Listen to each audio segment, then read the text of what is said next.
Puji Tuhan, saya sampaikan selamat pagi dan salam sejahtera di dalam Tuhan kita Yesus Kristus. Haleluya.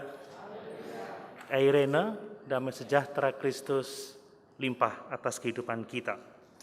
Saat ini saya akan melanjutkan khotbah saya minggu yang lalu tentang bagaimana kita dapat menjadi kudus atau bagaimana gereja dapat menjadi kudus dalam segala hal. Untuk itu mari kita baca kembali di dalam 1 Tesalonika pasal 5 ayat 23 sampai ayat yang ke-28.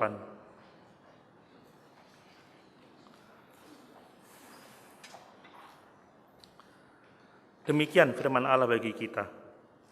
Semoga Allah damai sejahtera menguduskan kamu seluruhnya, dan semoga roh, jiwa, dan tubuhmu terpelihara sempurna dengan tak bercacat pada kedatangan Yesus Kristus Tuhan kita.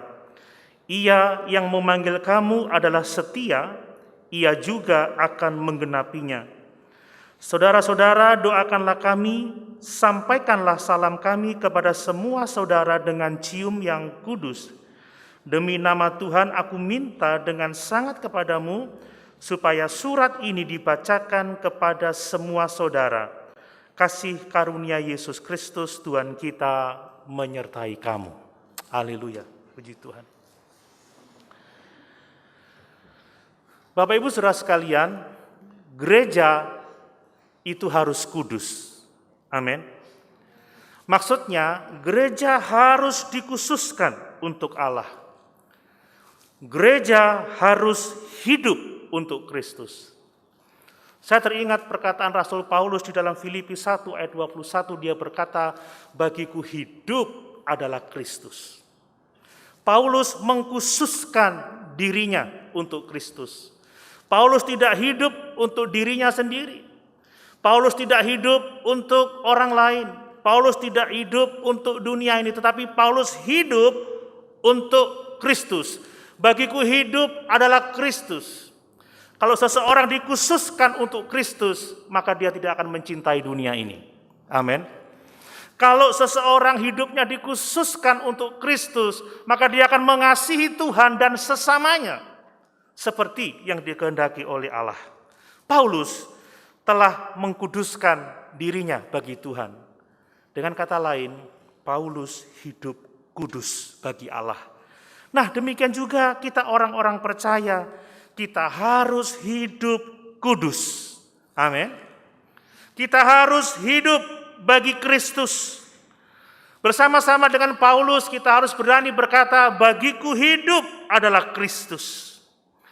Dan sebagai gereja Tuhan, sebagai kumpulan orang percaya di gereja ini, kita harus komitmen bersama-sama, kita harus bekerja bersama-sama, berusaha bersama-sama supaya seluruh jemaat sebagai gereja Tuhan, sebagai tubuh Kristus, kita mengalami kekudusan Tuhan. Amin.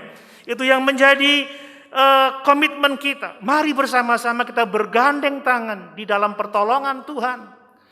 Kita mau menjadi kudus seluruhnya di hadapan Allah. Tidak ada yang terkecuali.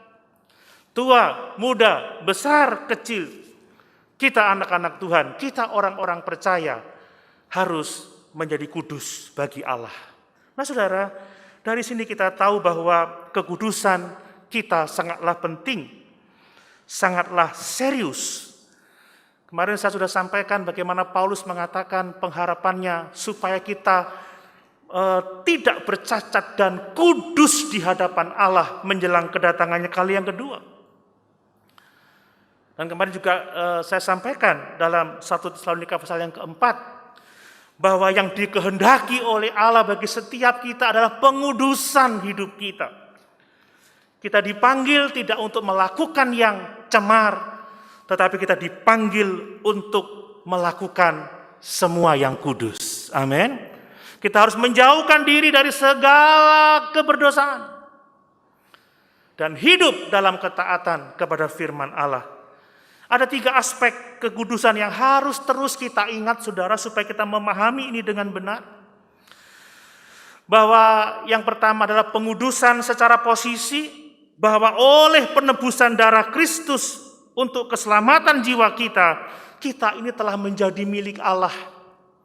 Kita bukan milik kita sendiri, tapi kita adalah milik Allah. Kita adalah orang-orang kudusnya Tuhan. Kita adalah man and woman in God. Kita pria dan wanita-wanitanya Allah. Amin. Kita milik Tuhan. Kita harus memahami sepenuhnya bahwa kita telah dibeli dengan harga yang sangat mahal dan telah lunas dibayar. Secara posisi semua kita adalah milik Allah. Kita adalah milik Yesus Kristus yang telah menebus kita dengan harga yang mahal itu. Kemudian pengudusan secara progresif ini berlangsung seluruh kehidupan kita. Bahwa sebagai milik Allah kita akan diubah semakin hari semakin mulia, bahkan terus bertambah mulia sampai kemuliaan yang sangat besar menuju kesempurnaan di dalam Kristus Yesus Tuhan kita. Tambah hari, tambah ikut Yesus, hidup kita harus jauh lebih baik lagi. Amin. Pikiran kita, perkataan kita, kehendak kita, perasaan kita, perbuatan kita harus mulia, saudara. Nobel, menyenangkan hati Tuhan. Dan pada akhirnya yang ketiga, kita akan mengalami kekudusan yang sempurna itu, yaitu saat kita melihat Yesus muka dengan muka. Saat kita berjumpa dengan Dia di kekekalan. Sebab pada waktu itu kita akan diubahkan menjadi serupa dengan Dia. Dalam keadaannya yang sebenarnya. Mari, hari-hari yang penuh dengan kesukaran ini, saudara, tidak ada yang lebih pasti daripada kematian. Amin. Kita tidak tahu apa yang akan terjadi besok, tapi ada waktunya kita semua akan meninggalkan dunia ini. Makanya mari kita bersama-sama bergandeng tangan, kita bekerja supaya gereja Tuhan dikuduskan seutuhnya di hadapan Allah. Nah, kita telah belajar ada 5 poin penting dalam ayat-ayat ini. Bisa ditunjukkan mungkin? Bahwa yang pertama adalah bahwa kekudusan itu berasal dari Allah damai sejahtera. Kekudusan berasal dari Allah damai sejahtera. Yang kedua, bahwa kekudusan itu meliputi roh, jiwa, dan tubuh kita. Yang ketiga, bahwa kekudusan itu fokusnya adalah untuk Allah. Di dalam kita menyongsong kedatangan Tuhan kali yang kedua. Dan yang keempat, kekudusan itu hanya akan bertumbuh dalam persekutuan kasih semua orang percaya. Tanpa persekutuan orang-orang percaya, kita tidak akan mengalami kekudusan itu. Dan yang kelima, saudara, bahwa kekudusan hanya akan bertumbuh dalam kasih karunia Tuhan kita Yesus Kristus. Amin. Ingat ini, saudara. Ini harus kita patri dalam hati kita. Jangan pernah lupakan ini. Dan dari 5 poin penting itu kita telah belajar yang pertama, bahwa kekudusan berasal dari Allah damai sejahtera. Ingat bagian pertama ayat yang kita baca tadi. Semoga Allah damai sejahtera menguduskan kamu. Kita tidak dapat menjadi kudus dengan usaha kita sendiri. Tetapi Allah menguduskan kita dengan pengorbanan anaknya yang tunggal di atas kayu salib untuk keselamatan jiwa kita. Dan bahwa dengan Allah memberikan kekudusan dalam hidup kita, dengan Allah menguduskan kita bagi dirinya, maka Allah mengaruniakan damai sejahtera bagi kita. Amin. Kekudusan damai sejahtera hanya dimiliki oleh orang-orang yang dikuduskan oleh Allah. Tanpa kekudusan tidak ada damai sejahtera. Jangan salahkan Tuhan kalau engkau tidak mengalami damai sejahtera, karena engkau tidak memberi dirimu dikuduskan oleh Allah dan tidak mau berusaha untuk hidup dalam kekudusan. Damai sejahtera dengan Allah, damai sejahtera dengan sesama, dan damai sejahtera di dalam hati kita. Tanpa kekudusan, kita tidak akan memiliki persekutuan dengan Tuhan.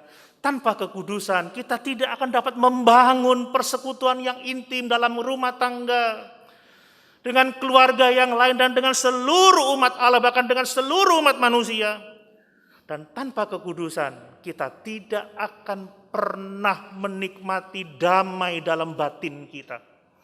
Saudara, kalau orang-orang yang menikmati kekudusan Allah, dia menikmati damai sejahtera Allah. Amin.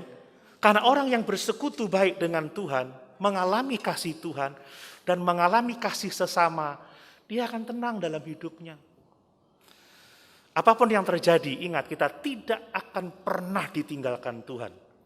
Dan orang-orang yang mengasihi kita juga tidak akan pernah meninggalkan kita. Amin. Amin. Dan kalau kita sungguh-sungguh hidup dalam kekudusan, apapun yang terjadi, kita tetap mengalami sukacita, damai sejahtera. Saudara, ingat, Allah menjaga kita. Amin. Bukan dalam keadaan baik-baik saja, saat kita sakit, saat kita menderita, saat kita mengalami pergumulan dalam banyak hal. Allah menjagamu, Allah menjagaku. Dan damai sejahtera yang melampaui segala akal itu limpah dalam kehidupan kita. Amin. Dan sekarang kita masuk yang bagian yang kedua, saudara. Bahwa kekudusan hidup itu meliputi roh, jiwa, dan tubuh. Saya baca lagi ayat yang ke-23. Semoga Allah damai sejahtera menguduskan kamu seluruhnya, dan semoga roh, jiwa, dan tubuhmu terpelihara sempurna dengan tak bercacat pada kedatangan Yesus Kristus Tuhan kita. Perhatikan bahwa Paulus berkata, semoga roh, jiwa, dan tubuhmu terpelihara dengan sempurna, tak bercacat pada kedatangannya kembali. Saya tidak akan berbicara mengenai bahwa manusia itu adalah trikotomi atau dikotomi. Manusia itu roh, jiwa, tubuh, atau rohani dan jasmani. Karena dalam ayat-ayat ini Paulus tidak sedang berbicara tentang itu. Sekalipun kita banyak membaca bahwa ayat ini dipakai untuk mengajarkan bahwa manusia itu terdiri dari roh, jiwa, dan tubuh. Tapi dalam teks ini saya memperhatikan, Paulus tidak sedang berbicara tentang itu, tetapi Paulus sedang berbicara bahwa kekudusan hidup kita itu harus dimulai dari manusia batiniah kita. Harus dimulai dari manusia rohani kita, dari pikiran kita, dari perasaan kita, dari kehendak kita. Baru itu akan meluas pada pengudusan tubuh kita. Roh, jiwa, dan tubuh itu harus mulai dari roh kita dihidupkan kembali, manusia rohani kita dikuduskan untuk Tuhan, baru itu akan mengalir pada kekudusan tubuh kita. Itu yang orang kenal dengan inside out. Perubahan itu harus dari dalam terlebih dahulu, dari hati kita dulu, dari pikiran kita dulu, baru tubuh kita akan menjadi kudus di hadapan Allah. Kita tidak bisa pura-pura berlaku baik dengan fisik kita, berpura-pura dengan senyum. Oh maaf, saya pakai masker. Saya tidak bisa mempertontonkan senyum saya yang manis itu. Kayaknya senyum tapi hatinya dongkol. Kalau orang hatinya sudah bersih, pasti dia akan tersenyum. Amin. Inside out, dari dalam keluar. Banyak orang yang tampaknya sikapnya sangat lembut, tapi sesungguhnya ada gejolak yang membara dalam hatinya. Coba perhatikan dalam Roma 12 ayat 1 dan 2. Hati-hati saudara, orang-orang yang diam kadang menghanyutkan. Kita nggak tahu apa yang ada di dalam hatinya. Tapi kalau hati orang diperbarui, diubahkan, kita bisa yakin tubuhnya kudus untuk Tuhan. Perbuatannya kudus untuk Tuhan. Roma pasal 12 ayat 1 sampai 2. Ini ayat yang sangat populer, tapi mari coba kita perhatikan lagi. Karena itu saudara-saudara, demi kemurahan Allah, aku menasihatkan kamu supaya kamu mempersembahkan tubuhmu sebagai persembahan yang hidup, yang kudus, dan yang berkenan pada Allah. Itu adalah ibadahmu yang sejati. Janganlah kamu menjadi serupa dengan dunia ini, tetapi berubahlah oleh pembaharuan budimu, sehingga kamu dapat membedakan manakah kehendak Allah, apa yang baik, yang berkenan kepada Allah, dan yang sempurna. Amin. Kita harus menguduskan tubuh kita untuk Tuhan. Mempersembahkan tubuh untuk Tuhan artinya kita memberikan tubuh kita sebagai senjata-senjata kebenaran. Dalam Roma pasal yang ke-11.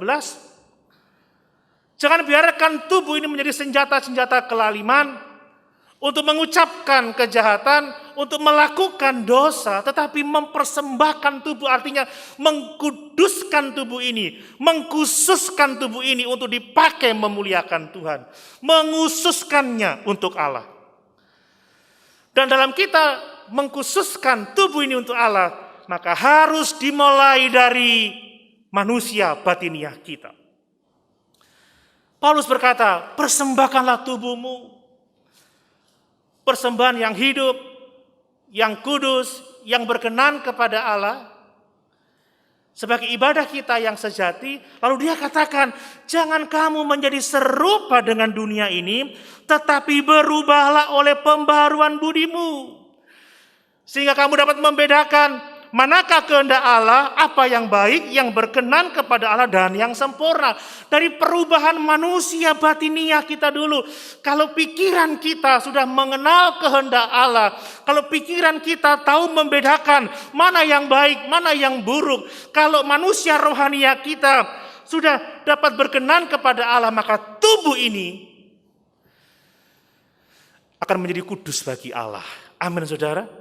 Ingat, semua yang kita buat itu berasal dari dalam manusia batiniah kita. Perkataan itu keluar dari perbendaharaan semua yang ada di dalam hati kita. Memang orang bisa bersandiwara, ya. Orang bisa acting, saudara. Hatinya menangis tapi dia bisa senyum manis. Tapi ada orang yang hatinya senang, gembira, tapi dia pura-pura marah. Bisa juga. Tapi kata Alkitab, kita harus jujur terhadap hidup kita masing-masing. Amin. Apa yang tampak dalam tubuh ini harus benar-benar keluar dari dalam hati kita. Saudara mau memberikan tubuh untuk Tuhan? Amin. Menjadi persembahan yang hidup, yang kudus, yang berkenan kepada Allah, maka mulailah dari perubahan budi.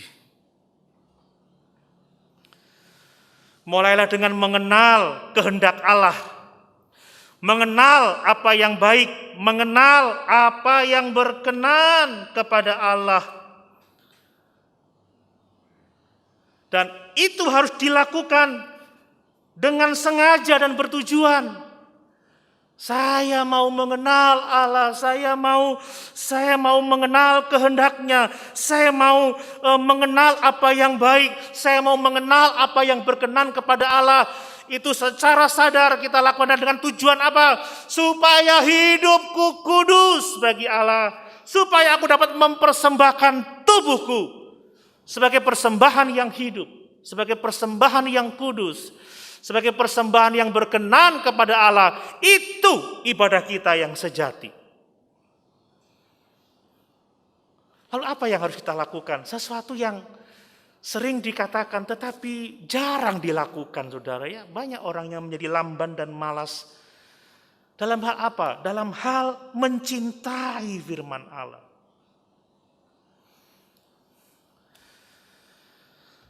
Apakah kita masih rajin membaca Alkitab ini setiap hari? Adakah target berapa pasal dibaca? Atau Alkitab baru dibuka saat hari Minggu?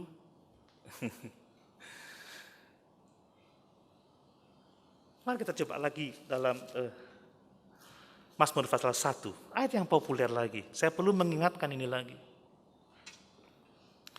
Berbahagialah orang yang tidak berjalan menurut nasihat orang fasik, yang tidak berdiri di jalan orang berdosa, dan yang tidak duduk dalam kumpulan pencemooh. Tetapi yang kesukaannya ialah Taurat Tuhan, dan yang merenungkan Taurat itu siang dan malam, Ia seperti pohon yang ditanam di tepi aliran air, yang menghasilkan buahnya pada musimnya, dan yang tidak layu daunnya, apa saja yang diperbuatnya berhasil. Perhatikan saudara, untuk mengalami perubahan budi dimulai dari kecintaan kepada firman Allah. Kecintaan untuk merenungkan firman Allah dan melakukannya dengan setia. Maka kalau saudara ingin benar-benar dapat mencintai Tuhan, maka perhatikan pergaulan saudara. Saya tahu sekarang kita harus menjaga jarak, tetapi orang sangat dekat dengan gadget. Orang sangat dekat dengan medsos. Orang bergaul dengan medsos dengan sangat luar biasa yang memberi banyak informasi yang kalau tidak disaring saudara akan mengalami pergaulan yang buruk dalam pengertian pikiran ini. Saudara setiap hari mengkonsumsi atau memberi makan pikiranmu dengan tontonan-tontonan yang mungkin tidak perlu ditonton. Ya senang lihat orang TikTok kan sambil ketawa-ketawa, cekakak-cekiki, itu tidak menambah pengetahuan akan Tuhan. Kita sering kali nonton video-video prank dan lain sebagainya. Kita mengisi pikiran dengan berita-berita yang belum tentu kebenarannya. Mulai dari menjaga pergaulan, amin saudara. Kadang kita tidak punya waktu 10 menit untuk baca Alkitab, tetapi ngevlog itu bisa 1 jam. Online bisa 3 jam, 4 jam tidak terasa, tapi online dengan Tuhan 5 menit terasa berat sekali.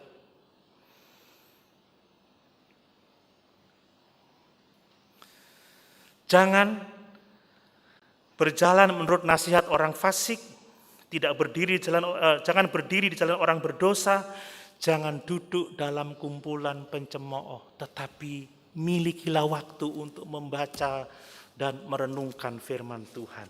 Amin saudara. Ini butuh keseriusan saudara, ini butuh kesungguhan.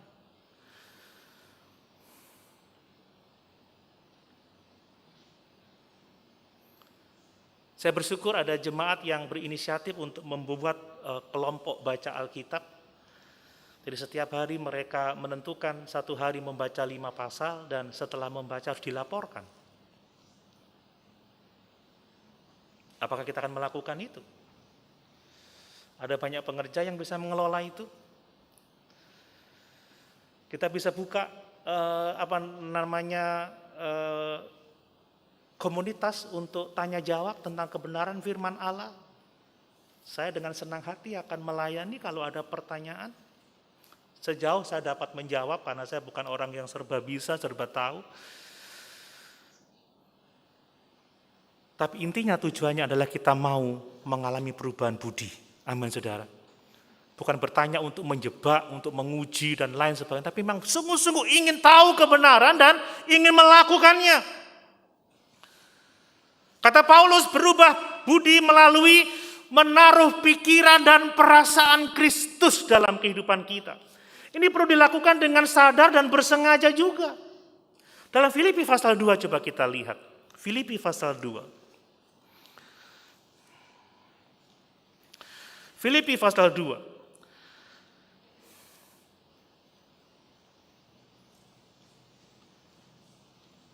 Ayat yang kelima. Hendaklah kamu dalam hidupmu bersama menaruh pikiran dan perasaan yang terdapat juga dalam Kristus Yesus. Bagaimana kita menaruh pikiran Kristus dalam pikiran kita? Kita tahu pikiran Kristus ada di dalam Alkitab ini. Amin saudara. Ada di dalam firman Allah ini.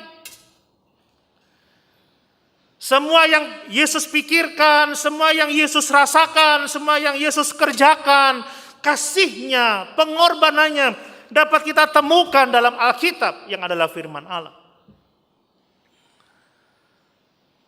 Orang yang mau kudus di hadapan Allah, orang yang mau menikmati sejahtera, damai sejahtera Allah, dia akan mengalami atau mengusahakan perubahan budi dengan sadar dan bersengaja.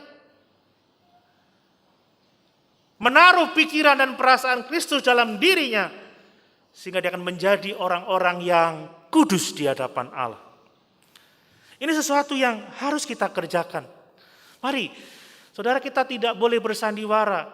Saudara bisa melakukan kegiatan-kegiatan yang agamawi, ya bisa ke gereja dengan membawa Alkitab yang tebal, dengan kalung salib yang gede, atau dengan mobil yang bertuliskan I love Jesus, tapi kalau hatimu jauh dari Tuhan, maka semuanya itu akan sia-sia. Amin. Harus dari manusia batiniah kita, baru dia mengalir kepada tubuh kita. Ini sesuatu yang benar menurut firman Allah. Nah, selanjutnya saudara, bahwa manusia batin, orang-orang yang manusia batiniahnya telah dikuduskan untuk Allah, mengalami perubahan budi, memiliki pikiran dan perasaan Kristus, maka dia akan menguduskan tubuhnya bagi Tuhan. Memberikan tubuhnya untuk dipakai menjadi senjata-senjata kebenaran, alat-alat yang berharga di tangan Tuhan untuk kemuliaannya. Orang-orang yang manusia batiniahnya kudus, dia akan menjauhkan diri dari segala macam dosa yang menyakiti hati Tuhan. Dia akan menjauhkan diri dari kejahatan, dia tidak akan melakukan apa yang jahat. Seperti Paulus katakan, kamu dipanggil bukan untuk melakukan apa yang cemar, tetapi untuk melakukan apa yang kudus. Tapi kalau orang yang belum dikuduskan manusia batiniahnya, saudara bisa membaca hidupnya. Dia tidak akan memakai tubuhnya untuk Tuhan, tetapi untuk kepentingannya sendiri, untuk melakukan hal-hal yang tidak dikehendaki oleh Tuhan. Mari, kita benar-benar mengalami pengudusan manusia batiniah supaya tubuh kita dipakai untuk kemuliaan Tuhan. Amin. Coba kita lihat apa kata-kata Paulus dalam 1 Korintus pasal 6. 1 Korintus pasal 6 ayat 18 sampai 20, perhatikan. Jauhkanlah dirimu dari percabulan. Kalau udah percabulan itu kan meliputi pikiran dan tubuh. Ya. Setiap dosa lain yang dilakukan manusia terjadi di luar dirinya. Tetapi orang yang melakukan percabulan berdosa terhadap dirinya sendiri. Atau tidak tahukah kamu bahwa tubuhmu adalah bait Roh Kudus yang diam di dalam kamu, Roh Kudus yang kamu peroleh dari Allah, dan bahwa kamu bukan milik kamu sendiri, sebab kamu telah dibeli dan harganya telah lunas dibayar. Karena itu muliakanlah Allah dengan tubuhmu. Amin. Saudara, kita tidak boleh menjadikan tubuh ini sebagai alat untuk kecemaran, untuk melakukan dosa. Saudara, pernikahan itu dikuduskan oleh Tuhan, tetapi ketika orang melakukan tindakan amoral, melakukan perselingkuhan, seks di luar nikah, dia sedang mengotori dirinya sendiri, mencemarkan dirinya sendiri. Tubuh tidak boleh dicemarkan, tetapi tubuh untuk Tuhan. Kenapa? Sebab tubuh kita adalah bait Roh Kudus. Amin. Amin. Saya rasa kita tidak mau tinggal di ruangan yang kotor, yang bau, yang tidak karu-karuan. Kita mau tinggal di ruangan yang bersih. Saya pikir semua orang seperti itu. Ada yang tidak membersihkan tempat tidurnya setiap hari? Pasti ada lah. Tapi orang yang sehat dia akan membersihkannya. Amin, saudara. Dan orang tidak suka tinggal di tempat yang kotor. Yesus tidak akan tinggal dalam bait yang kotor. Makanya dia menguduskan dengan darahnya yang mahal itu supaya kita kudus. Ya, tidak tahukah kamu bahwa tubuhmu adalah bait Roh Kudus yang diam dalam kamu? Maka kuduskan tubuh ini untuk Tuhan. Sebab tubuhmu bukan milik kamu sendiri. Muliakanlah dia dengan tubuhmu.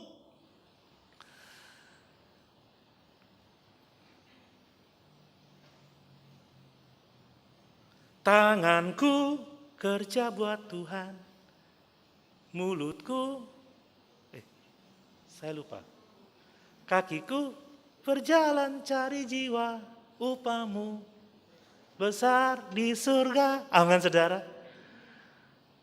Tidak harus jadi anak-anak untuk nyanyi lagu sekolah minggu. Lagu itu pendek, sederhana, tapi artinya luar biasa. Saudara, kita tidak boleh menggunakan tubuh ini untuk hal-hal yang jahat. Dan kita juga tidak boleh merusak tubuh ini. Sebab Tuhan punya kepentingan dengan tubuh ini. Untuk apa? Untuk melakukan pekerjaan Tuhan. Amin. Ini sesuatu yang penting, saudara. Bagi kita, saudara, ya, gereja kita terutama,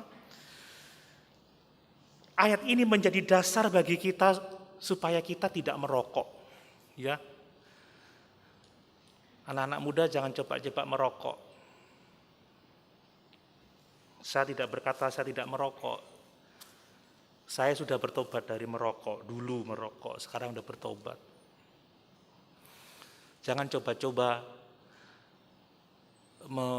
membuat tubuhmu tidak kudus.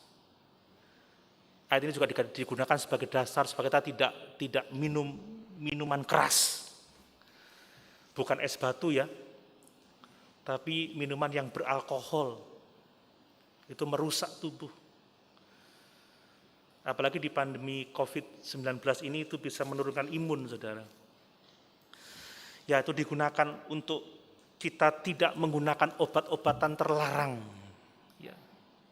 Hati-hati narkoba, ya. Apalagi pemuda-pemudi gereja harus menjadi saksi bahwa kita tidak menggunakan narkoba. Kita anti narkoba. Itu adalah aplikasi yang solid, saudara, itu benar. Tetapi jujur saja, itu juga pengalaman saya bahwa kita seringkali menerapkannya untuk makan yang berlebihan. Saya masih ingat 2 tahun yang lalu, pada waktu saya sakit, cukup repot juga membuat repot Bapak Ibu Saudara sekalian. Ternyata makan berlebihan itu juga merusak tubuh. Dengan berat 115 kilo, fatty liver. Kalau fatty liver, badan nggak enak, belajar Alkitab juga nggak enak, pelayanan jadi tidak maksimal.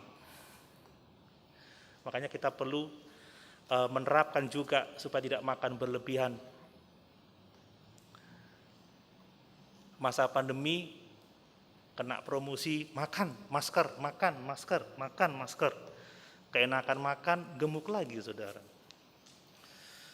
Akibatnya muncul aritmia. Kalau sudah aritmia, tidak bisa tidur, mau baca, capek, nggak akan bisa melayani dengan baik. Saya ditelepon dari seorang saudara, Pak Pendeta, aku ikuti khotbahmu, kenapa matamu kok kedip-kedip? Terlalu banyak kedip. Capek.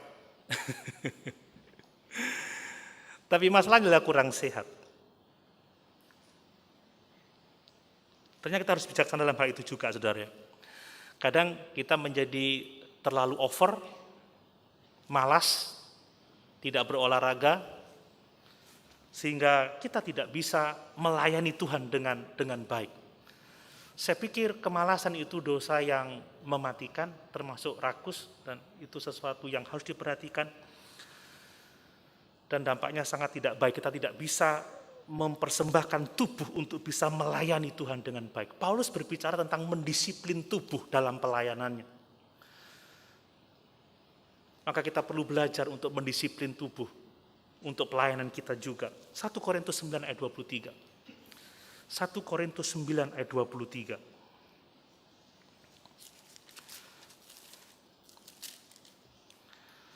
Demikian firman Tuhan.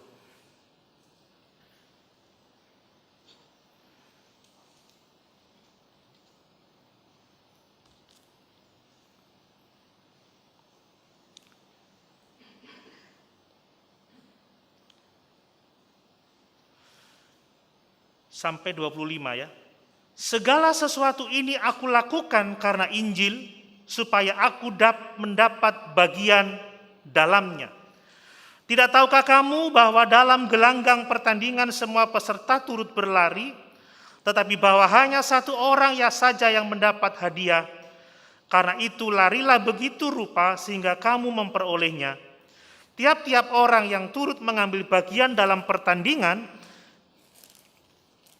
menguasai dirinya dalam segala hal. Mereka berbuat demikian untuk memperoleh suatu mahkota yang fana, tetapi kita untuk memperoleh suatu mahkota yang abadi. Sebab itu aku tidak berlari tanpa tujuan, dan aku bukan petinju yang sembarangan saja memukul. Tetapi aku melatih tubuhku dan menguasainya seluruhnya, supaya sesudah memberitakan Injil kepada orang lain, jangan aku sendiri ditolak. Amin.